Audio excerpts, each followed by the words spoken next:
আপনি যদি একজন গাড়ি চালককে যদি হঠাৎ করে হেলিকপ্টার চালাইতে বলেন, তাহলে তো প্রথম যে কাজটা করবে অ্যাক্সিডেন্ট করবে। তো উনি তো এই ব্যাপারে এক্সপার্ট না।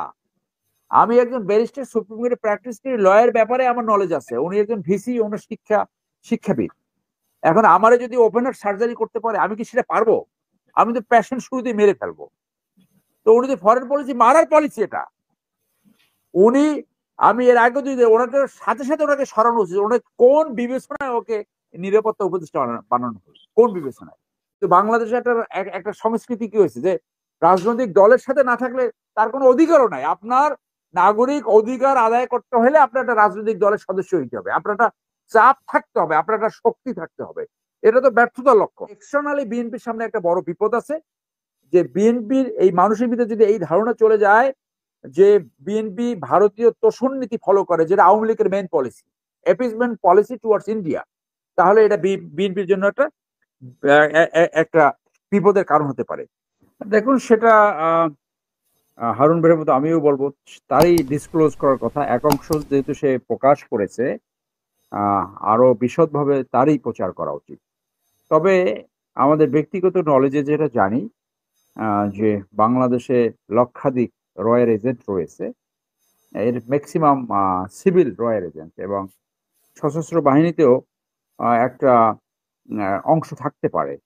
যেমন আমরা নিশ্চিত জানি যে টপ কয়েকজন রয়ের এজেন্ট ছিল, যাদেরকে এখান থেকে উঠিয়ে নিয়ে গেছে। তো বাংলাদেশের টপ রয়ের এজেন্ট কারা ছিল? প্রথম ছিল শেখ হাসিনা, দ্বিতীয় তার বোন শেখ রেহেনা, তৃতীয় রয়ের এজেন্ট ছিল তারেক সিদ্দিকী, চতুর্থ রয়ের এজেন্ট ছিল জেনারেল আকবর, ডিজি ভাই যে পালাইয়ে গেছে। আর তারপরেরই রয়ের এজেন্ট ছিল মুজিব, যে পালাইয়ে গেছে। আর এয়ারফোর্সে একজন অফিসারের 2 দিনের ভিতরে ট্রায়াল হয়েছে, 10 বছর শাস্তি দিতে।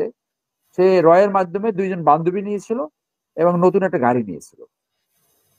তো আমি সেই জন্য বলি যে বাংলাদেশের স্বাধীনতা এবং সার্বভৌমত্বকে রক্ষণ করতে হলে সবার আগে সশস্ত্র বাহিনীকে মুক্ত করা উচিত। এবং সেই জন্য সশস্ত্র বাহিনীর ভিতরে একটা ডিফেন্স মিনিস্ট্রির মাধ্যমে একটা একটা উচ্চ ক্ষমতা সম্পন্ন একটা কমিটি হতে পারত, যে রয়ের এজেন্ট আইডেন্টিফাই করার জন্য। কারণ তারা যখনই সুযোগ পাবে, তখনই এই স্বাধীনতা এবং সার্বভৌমত্বের উপরে হুমকি হয়ে দাঁড়াবে। আপনি, মানে এটা কল্পনা করা যায় যে জনগণের টাকায় আমরা শপথ নিয়েছি, জলে, স্থলে, অন্তরিক্ষে যেখানে আমাকে ডিউটি দেবে সেইখানে আমি ডিউটি পালন করব, এবং আমাদের দেশ এবং জনগণের স্বার্থ আমাদের সবার উপর। সেইখানে দেশ এবং জনগণের স্বার্থকে বিঘ্নিত করে পার্শ্ববর্তী দেশ ইন্ডিয়ার স্বার্থকে রক্ষা করার জন্য আমাদের দেশের জেনারেল সাহেবরা রেডি হয়ে থাকে। সবাই না, এই যাদের নাম সামনে আসছে। তো আপনি দেখেন যে ওই 15 বছরে এমন একটা পরিস্থিতি হয়েছিল যে কারো প্রমোশনের জন্য অনেকে, মানে সবাই না, কিছু অফিসাররা মনে করতো যে having a Indian connection, India রয়ের কানেকশনটা তাদের প্রমোশনের একটা অ্যাসেট ছিল। যে শুধু দলকানা আওয়ামী লীগ হলে হবে না, রয়ের সাথে কানেকশন, ইন্ডিয়ান কানেকশন হলে তাদের প্রমোশন আরো ভালো হয়। সেরকমও একটা একটা পরিবেশ ভিতরে সৃষ্টি হয়েছিল। এখনো যে সেটা পরিপূর্ণভাবে চলে গেছে তা না। সেই জন্য দরকার ছিল ডিফেন্স মিনিস্ট্রি কর্তৃক আপনার একটা উচ্চ ক্ষমতা সম্পন্ন একটা তদন্ত করা, এবং এটা বের করা এত কঠিন নয়। সেইখানেও এই ইউনূস সরকার ফেল করেছে। আপনি একটি ভিনদেশি লোককে, যাকে একটা উচ্চ ক্ষমতাসম্পন্ন প্রতিনিধি বানাইছেন, কি হাই পাওয়ার প্রতিনিধি, তো তাকে ভিনদেশি আমেরিকান সিটিজেনকে আপনি নিরাপত্তা উপদেষ্টা কেন বানালেন? এটাও তো জবাবদিহিতার আওতায় আসা হয়েছে। উনি আর্মির কি জানে? আর্মির ইনার টেম্পারামেন্ট জানে না, আউটার টেম্পারামেন্ট জানে না, কোনোদিন একটা প্যাট্রোলিং করে নাই, কোনোদিন যুদ্ধ করে নাই, অস্ত্র চালানো জানে না, এবং সৈনিকদের মেন্টালিটি তাদের বুঝে না। উনি কিভাবে উপদেষ্টা হইলো? তো ওই যে মোরার মামুরও হয়ে গেছে আর কি, চেনে যাকে উনি তাই যে কিনা আবার ভাগ্নি বললেন ভালো এই দিয়া। উপদেশটা, এই উপদেশটাই যে বললেন এই যে ভারত পাকিস্তানের যুদ্ধ লাগার, মানে যুদ্ধ তো না, যে সংঘর্ষ, পাল্টাপাল্টি সংঘর্ষ হচ্ছে, উনি বলছেন যে বাংলাদেশের প্রভাব পড়বে না। তো আসলে কি এর বিকজ প্রভাব? বিকজ উনি জানে না যে হোয়াট টু কমেন্ট এবং এই যে কনসার্ন গুলো হতে পারে, সংশয়গুলো, সেটা তার নলেজ নাই। বাংলাদেশে প্রভাব পড়ে নাই। বাংলাদেশের বিমান কি এখন ইন্ডিয়ান এয়ার এক্সপ্রেস এবং পাকিস্তান এয়ার এক্সপ্রেস ব্যবহার করতে পারতেছে? তো এটা তো অলরেডি এখন কোথেকে ঘুরে যেতে হবে, আপনার আইদার চায়না হয়ে ঘুরে যেতে হবে পশ্চিমের দিকে, অথবা এদিক থেকে বে অফ বেঙ্গল ভারত মহাসাগর ঘুরে যেতে হবে। পরে নেই কোথেকে। তো উনি তো সেই জন্য যে উনি তো, আপনি মনে করেন ফ্লাইট লেফটেন্যান্ট হারুন একজন এয়ারফোর্স অফিসার, উনি যদি যে যে পাইলট, আপনি যদি একজন গাড়ি চালককে যদি হঠাৎ করে হেলিকপ্টার চালাইতে বলেন, তাহলে তো প্রথম যে কাজটা করবে অ্যাক্সিডেন্ট করবে। তো উনি তো এই ব্যাপারে এক্সপার্ট না। আমি একজন ব্যারিস্টার, সুপ্রিম কোর্টে প্র্যাকটিস করি, লয়ের ব্যাপারে আমার নলেজ আছে। উনি একজন ভিসি, ওনার শিক্ষাবিদ। এখন আমারে যদি ওপেনার সার্জারি করতে পারে, আমি কি সেটা পারবো? আমি তো প্যাশন শুরুতে মেরে ফেলবো। তো উনি তো ফরেন পলিসি মারার পলিসি এটা। উনি, আমি এর আগে যদি ওনাকে সাথে সাথে ওনাকে সরানো উচিত। ওনাকে কোন বিবেচনায় ওকে নিরাপত্তা উপদেষ্টা বানানো হলো, কোন বিবেচনায়? তো এটা তো মকারি। এবং এই মকারি গুলো করে কে? ওই যে আসিফ নজরুল গং, ওই যাকে চেনে তাকে নিয়ে আসে, যাদেরকে চেনে তাদেরকে নিয়ে আসতেছে। এইভাবে এই ধরনের একটা বিপ্লব উত্তর পরিস্থিতি থেকে তারা ব্যর্থতা থেকে নিয়ে যাচ্ছে। এখন আসেন আপনি যে এই যে রিজভী সাহেব যেটা বলছে, আমি খুব সংক্ষেপে শেষ করি যে আমাদের আসলে 1 কোটির মতো actually আমাদের মানুষ থাকতে হবে। আমাদের আমাদের আমাদের সবার যে কোনো ব্যাপারে এই রাজনৈতিক কথা বলার আগে আমার সবসময় এটা মনে করা উচিত। আমি মনে করি যে আমাদের রাজনৈতিক সংস্কৃতিটা কি দাঁড়িয়েছে, রাজনৈতিক কালচারটা কি দাঁড়িয়েছে। রাজনৈতিক কালচারটা দাঁড়িয়েছে যে রাজনীতি করলে যে কোনো অপরাধ করা যায়, মানি লন্ডারিং করা যায়, টাকা বানানো যায়, ব্যাংক লুটপাট করা যায়, দুশ্চরিত্র কাজ করা যায়, এবং এবং আইনের বাইরে থাকা যায়। এখন ক্লিন ইমেজ, এই কথাটা আমার সহলোচকদের সাথে আমি একমত। শুধু ক্লিন ইমেজ না, তার ডেডিকেশন, তার সততা, তার দেশের প্রতি কমিটমেন্ট, তার জনমুখিতা, তার যে সে মানুষের সাথে মিশতে পারে কিনা, জুডিশিয়াস সেন্স, সবগুলা। যেমন আর্মিতে একটা ট্রেস আছে, প্রমোশন যেতে হলে তার সবকিছু বিবেচনা হয়, তার ফিজিক্যাল ফিটনেস, তার ইন্টিগ্রিটি, তার প্রফেশনালিজম, তার কোর্সের রেকর্ড। তো এইখানে এই নেতা নির্ধারণের ক্ষেত্রে কি করা উচিত? সব দেখতে হবে। তার রাজনৈতিক ক্যারিয়ার একটা অংশ হবে, তার সততা একটা অংশ হবে, তার ক্লিনের একটা অংশ হবে, তার সাহসিকতা একটা হবে, তার জনমুখিতা একটা হবে। এই সব তার এলাকার প্রভাব একটা জিনিস হবে।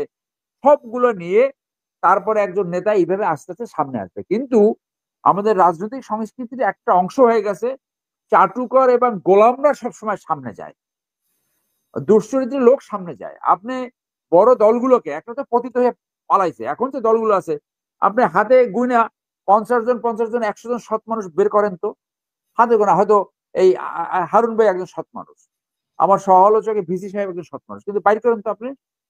সো ইন্টিগ্রিটি সবার আগে টেস্ট করা উচিত। সেই ক্ষেত্রে একদম যে ক্লিন ইমেজ আপনি বাদ দিবেন সেটা না, বাইরে থেকে ধরে ক্লিন ইমেজ আনার দরকার নাই, দলের ভিতরে ক্লিন ইমেজ খুঁজে বাইর করেন, যেটা প্রেসিডেন্ট জিয়া করছে, সেই জায়গাটা করেন।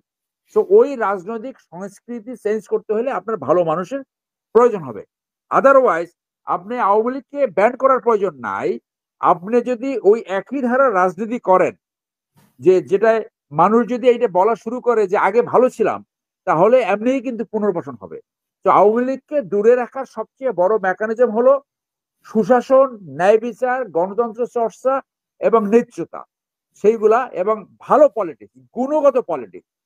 পলিটিক্সের মাধ্যমে যখন আপনি দ্রব্যমূল্য, যা ক্ষমতার দ্রব্যমূল্য কম রাখেন, এই যে লুটপটের একটা অর্থনীতি বাংলাদেশে করেছিল, বিদ্যুৎ বিল, পানি বিল, ট্রেড লাইসেন্স ইত্যাদি ইত্যাদি, সেইগুলো আপনি কমায় আনবেন।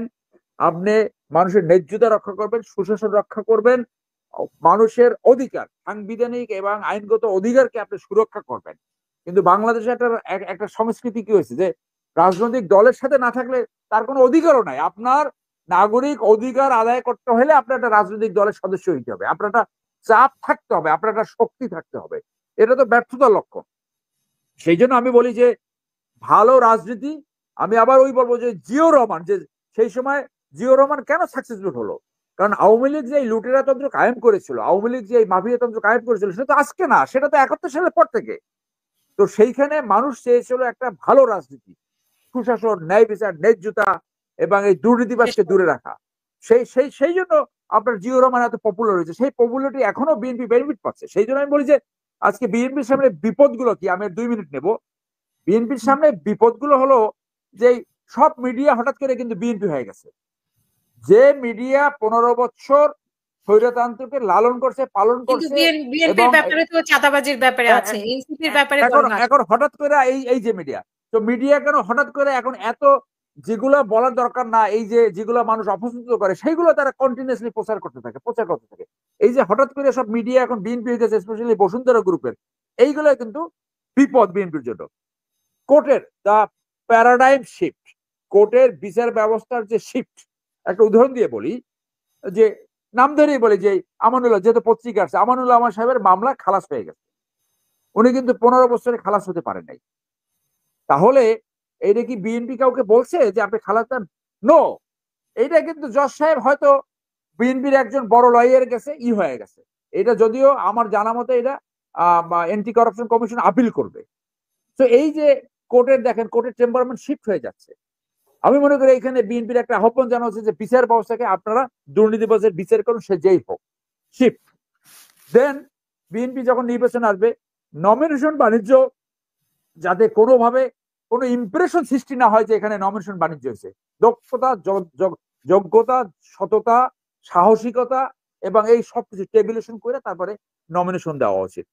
চাঁদাবাজি এখন যেই করুক, এটা কিন্তু বিএনপির ঘাড়ে আসছে। অতএব চাঁদাবাজিদেরকে বিএনপির নেতাকর্মীর উচিত যেখানে চাঁদাবাজি তাদের ধরে থানায় দেওয়া। হ্যাঁ, প্রতিদিন আমাদের কাছে রিপোর্ট আসে। আজকে আজিজ সুপার মার্কেটে এক চাঁদাবাজ যায়, মালিক না, বলছে তুমি এই ভাড়া আমাকে দাও। এই গত 15 দিন ধরে এরকম অনেক উদাহরণ দেওয়া যাবে আপনার। আর এক্সটার্নালি বিএনপির সামনে একটা বড় বিপদ আছে, যে বিএনপির এই মানুষের ভিতরে যদি এই ধারণা চলে যায় যে বিএনপি ভারতীয় তোষণ নীতি ফলো করে, যেটা আওয়ামী লীগের main policy, appeasement policy towards India, তাহলে এটা বিএনপির জন্য একটা বিপদের কারণ হতে পারে। অতএব আওয়ামী লীগকে দূরে রাখার সবচেয়ে বড় মহৌষধ হলো আগামীতে একটা গুণগত পলিটিক্স করা, সুশাসন রক্ষা করা, গণতন্ত্র রক্ষা করা এবং মানুষের সমস্ত ন্যায্য অধিকার, নাগরিক অধিকারকে সমুন্নত রাখা। তখন মানুষ বলবে না, এই আওয়ামী লীগ কোনোদিন আসতে পারবে না। তাহলে করণীয় কি?